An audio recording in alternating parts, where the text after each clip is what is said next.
Hello everyone, this is Gobind Singh Negi and welcome to my channel Economics with Gobind Sir. So student, today we are going to discuss the another topics of national income and related aggregates. In last video we have discussed about the meaning of GDP. आपको हमने last video में बता रखा था कि GDP क्या होता है। जीडीपी का मतलब हो गया gross domestic product. Gross domestic product और हिंदी में हमने इसे बोला था सकल घरेलू उत्पाद। सकल घरेलू उत्पाद। सकल घरेलू उत्पाद। उस वीडियो में हमने बता रखा था एक देश के अंदर, एक देश के बाउंड्री के अंदर जितने भी हम फाइनल गुड एंड सर्विस का प्रोडक्शन कर रहे हैं ड्यूरिंग अ 1 ईयर्स, एक साल में एक देश के अंदर जितना भी फाइनल गुड एंड सर्विस का प्रोडक्शन किया जा रहा है उसको हमने बोला था जीडीपी के कॉन्सेप्ट से, सकल घरेलू उत्पाद के कॉन्सेप्ट से। लेकिन आज हम आपको बता रहे हैं जब हम जीडीपी को मेज़र करते हैं, जीडीपी मेजर्स, जब जीडीपी को हम नापते हैं तो हमारे इसे मेजर करने के दो तरीका होते हैं। एक को हम बोलते हैं G D P M P, यहाँ पर एक वर्ड आ गया G D P M P, और एक वर्ड होता है G D P F C. G D P M P का मतलब हो गया gross domestic product, gross domestic product at market price, gross domestic product at market price. और एक को हमने बोला हुआ है gross domestic product, gross domestic product at factor cost, gross domestic product at factor cost. तो इस वीडियो में आपको यही बताएंगे कि जीडीपी एमपी क्या होता है और जीडीपी एफसी क्या क्या चीज़ें बन जाती है। तो फर्स्ट हम डिस्कस करेंगे अभी जीडीपी एमपी। देखो जीडीपी की डेफिनेशन तो मैंने आपको लास्ट वीडियो में बता ही दिया, लेकिन एक बार यहाँ पर क्विक रिवीजन कर लेते हैं।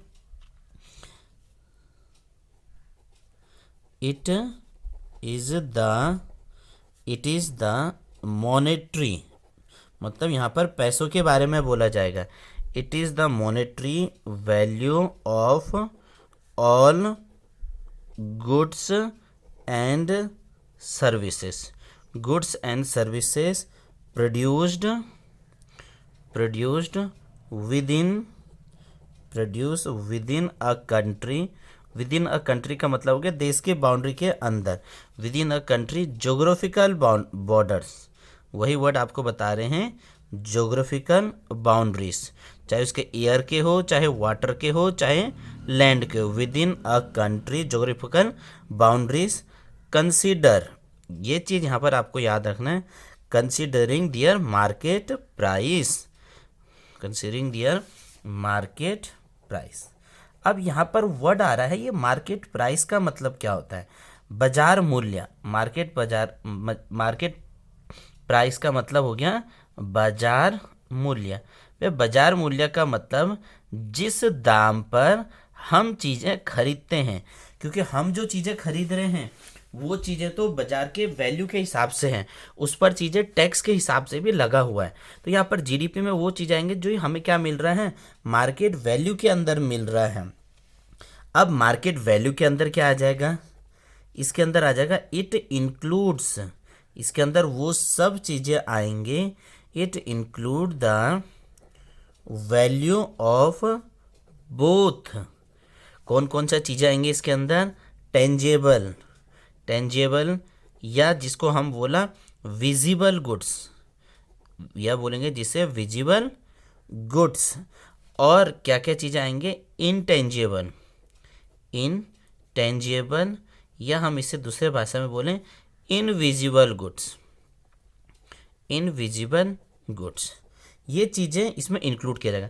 अब मान लो हम कोई एक कार है, हमने एक एग्जांपल मांगा कार, तो कार जो हो गया वो चीज़ें भी आएंगी इसके अंदर, दैट इज अ टेंजेबल, क्योंकि हम इसे टच कर सकते हैं, फील कर सकते हैं, मेजर कर सकते हैं, वेट कर सकते हैं। लेकिन जैसे हमने क्या बोला, हेल्थ केयर हो गया या लीगल एडवाइस वगैरह हो गया, तो भैया लीगल इंश्योरेंस वगैरह हो गया, ये क्या हो गया, इंश्योरेंस वगैरह हो गया, बैंकिंग वगैरह चीज़ें आ गई। तो ये चीज़ें हमारे लिए क्या हो गया, इनविजिबल के अंदर आ गया है।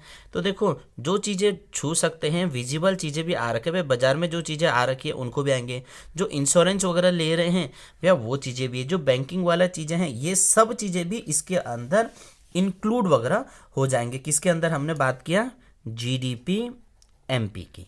सेकंड पॉइंट, थर्ड पॉइंट इसका याद रखना है, GDP includes only the value of final goods and services, भैया जो गुड्स फाइनली बन के तैयार हो रखा है, ऐसा नहीं कि इसके अंदर आप फाइनल गुड्स को ऐड करोगे, इसके अंदर आप इंटरमीडिएट गुड्स को ऐड नहीं करोगे। वह इंटरमीडिएट का मतलब हो गया कि ऐसा गुड्स जो अभी बनना है। अब जैसा हमने क्या बोला, लकड़ी तो इंटरमीडिएट है, मेरे को थोड़ी पता है कि मैं इस लकड़ी का क्या यूज़ करूँगा, लेकिन इस लकड़ी से अगर मैंने बेड बना दिया तो बेड तो मेरे प्रॉपर चीज़ें आ गई हैं, उसमें तो कोई ऐसा नहीं कि भैया उसको अलग चीज़ कर सके या हम उसे बदल वगैरह सकें। हमने दुकान से जाकर वीट ले दिया, भैया गेहूँ वगैरह ले लिया। जब हमने गेहूं ले लिया है, लेकिन उस गेहूं लेने से पहले जो बनने का प्रोसेस है, उसको मिल वगैरह में ले जाने का, इधर उधर वो चीज़ें ऐड नहीं करेंगे हम। वैल्यू किसका रखेंगे, वीट का वैल्यू रखेंगे। तो जीडीपी के अंदर क्या आएगा, final value of good and service, इसमें इंटरमीडिएट वाला चीज़ें नहीं आते हैं। अब आपसे किसी ने पूछ दिया जी इंटरमीडिएट वाला चीज़ें क्यों नहीं आएगा, because it will create a problem of double counting, वरना चीज़ों के वैल्यू यहाँ पर दो बार आ जाएगा। कार की वैल्यू ऐड किया जाता है, ये नहीं देखा जाता है कि टायर कितना का है, ट्यूब कितना का है, स्टीयरिंग कितना का है, सीट कवर कितना का है, ग्लास कितना का है, ये चीज़ें नहीं देखी जाती। ये देखा जाता है कि भैया कार की वैल्यू कितना है, वो ऑलरेडी चीज़ें कार के अंदर लगा हुआ आएगा।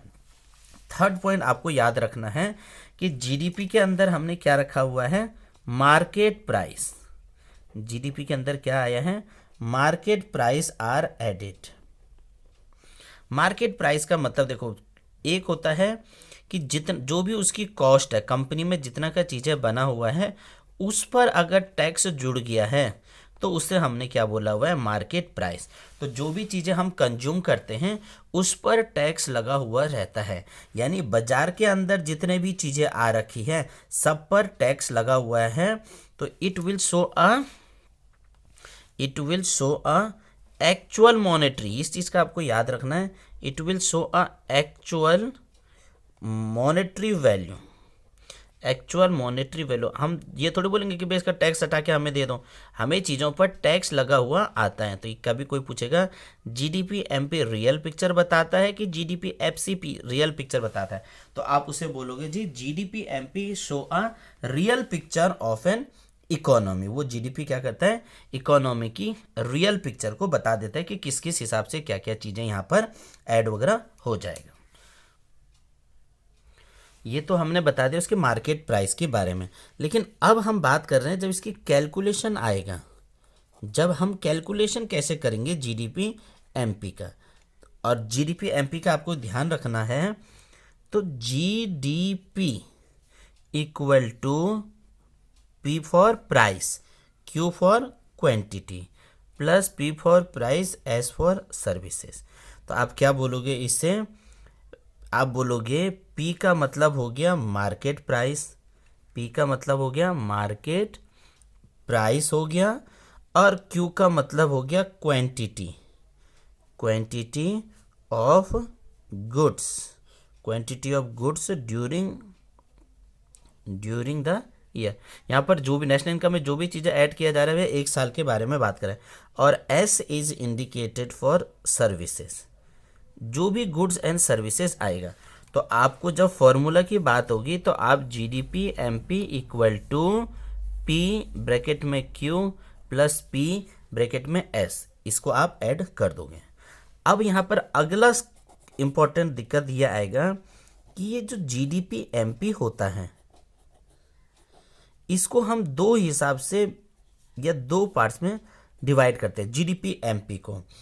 एक को हम बोलते हैं नॉमिनल, एक को हम बोलेंगे नॉमिनल जीडीपी, एक को क्या बोलेंगे नॉमिनल जीडीपी, और एक को हम बोलते हैं रियल जीडीपी। एक को हमने बोला नॉमिनल जीडीपी, एक को हमने बोला हुआ है रियल जीडीपी। तो दोनों के दो नॉमिनल जीडीपी और रियल जीडीपी ही हमारा क्या होता है जीडीपी एमपी होता है।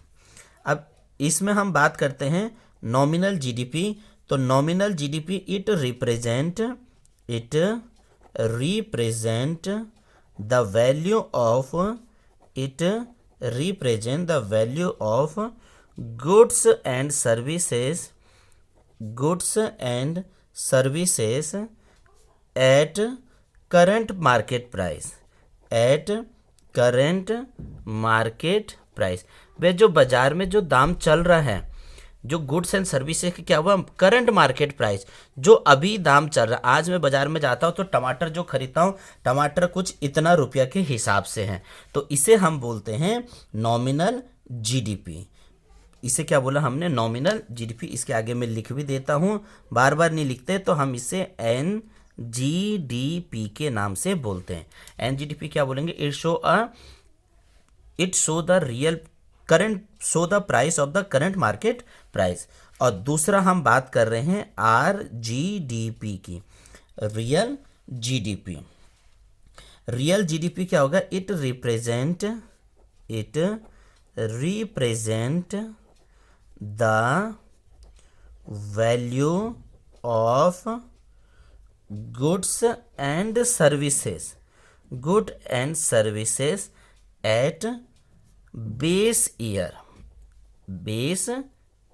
यहाँ पर जो गुड एंड सर्विसेज की बात करेंगे वो बेस ईयर के प्राइस के हिसाब से करेंगे, करेंगे। आज अगर हम वीडियो बना रहे हैं 2025 को, तो हमारा जो बेस ईयर है, अभी हम कंपैरिजन कर रहे हैं 2011 और 2012। हमारा बेस ईयर अभी क्या है 2000 और 2011 और 2012 के अनुसार से है। तो अब जो क्वेश्चन फंसता है, कभी कभी एक नंबर के लिए क्वेश्चन फंसता है कि जी इकोनॉमी का कौन रियल पिक्चर बताता है, रियल जीडीपी सही पिक्चर बता रहा है कि रियल जीडीपी सही बता रहा है। तो आप क्या बोलोगे रियल जीडीपी, आप क्या बोलोगे real GDP provides a accurate picture, accurate measures of economic growth.